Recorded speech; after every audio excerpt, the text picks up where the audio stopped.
Hello नमस्कार. शिवांशी चॅनलमध्ये तुमच्या सर्वांचं स्वागत. शिव आणि शिवची फॅमिली चालली आहे ट्रिपला. थंबनेल बघून तुम्हाला समजलंच असेल कुठे चालले ते. या व्लॉगमध्ये असणार आहे देवदर्शन आणि खूप सारी मस्ती. तर आता आपला इथं प्रवास झाला आहे चालू. तर इथे टायमिंग होता संध्याकाळचं वातावरण आणि त्यात इथे उजनी धरण लागलेलं. इथे खूप मोठं वीज प्रकल्प आहे. मस्त मोठं धरण आणि मोकळा रस्ता, खूप मस्त वाटत होतं. शिव पण आनंद घेतोय पाण्याचा. त्यालाही पाणी बघायला खूप आवडतं आणि खूप मोठं हे धरण होतं. त्यात हा संध्याकाळचा सनसेट व्ह्यू.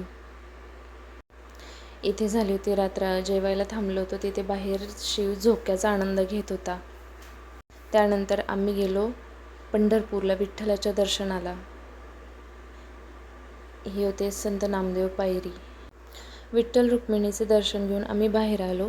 5-10 मिनिटावर असणाऱ्या या मंदिरात गेलो. हे मंदिर होतं गजानन महाराजांचं. हे माहीत नव्हतं आधी, तिथं गेल्यानंतर माहिती झालं. आणि याचा परिसर इतका छान होता, प्रसन्न होता. इथे गार्डन होतं मस्त.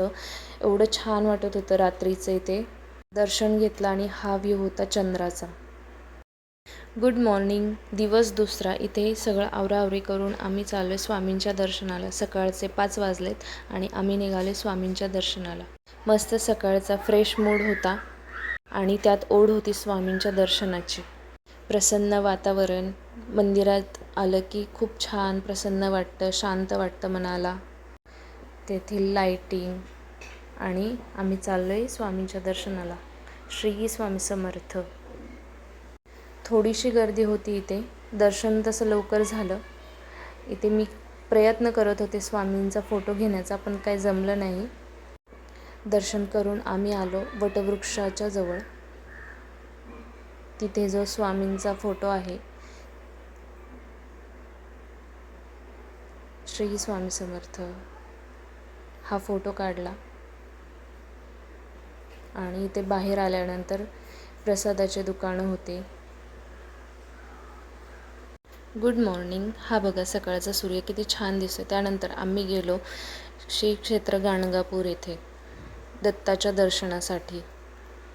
हे मंदिर महाराष्ट्र आणि कर्नाटकच्या बाँड्रीवर आहे. छान इथे दर्शन झालं. त्यानंतर आम्ही निघालो. ओळखा बरं कुठे गेलो असेल.